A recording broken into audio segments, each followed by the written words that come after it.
So Judith, you know, it's kind of the perfect weekend to talk about it, Easter weekend, and you know, we just had Passover, right? So let's talk to me about the Sabbath, what it means to you, just religion aside, what it means to you. The Sabbath is two things to me. One, it's this incredible idea. It's really one of the great ideas in human history. It's transformed the world. It's affected the way we've lived for thousands of years.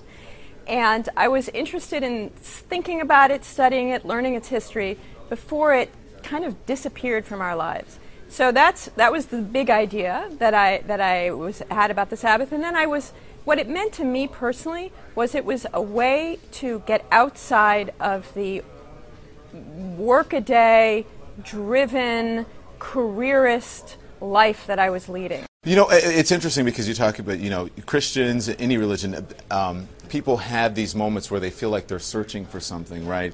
And then it can be even harder now, as you say, you know, we're connected. I'm showing my BlackBerry and my iPhone, and you're always connected.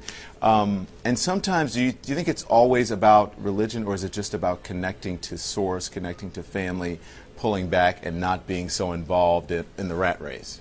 Don, that is exactly the point. That's exactly the point of what I discovered about the Sabbath, which is that it is a really good idea for people, for families, for communities to set aside a structured time in which to connect with each other. And that is at the heart what the Sabbath does. You said, this is a quote from you, you said it's a collective time illness. What does that mean? Collective time sickness, actually. I say we're driven by time rather than driving it ourselves, and it's making us sick. The idea of the Sabbath is not just that all people have the right not to work, which, by the way, was a radical and new idea when it was first conceived and written down in the Fourth Commandment.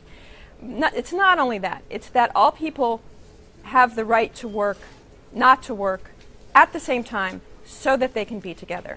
And one of the things that's happening to us is that we're getting on these very different schedules, and we're having a very hard time figuring out how to come together. And what the Sabbath does is it creates this situation in which there's just a structured period in which we can come together. So is this the first step? And maybe that is the answer to my next question. I was going to say, what's the first step if someone's watching and they say, you know what, I need to do that? Basically, the first step is to do it yourself. You bring it into your life and try to get your family to do it with you. But one of the things I argue in the book is one of the ideas, the political ideas sort of embedded in the Sabbath, is the idea that as a society we have the right to take control of our time and say maybe as a democratic society we want to decide to bring back some rules about what can and cannot be done one day a week. And we might want to start thinking about ways to encourage people not to work on that day. Ah, very good advice. The book is called The Sabbath World, and her name is Judith Shulevitz. Good to see you. Thank you, Don.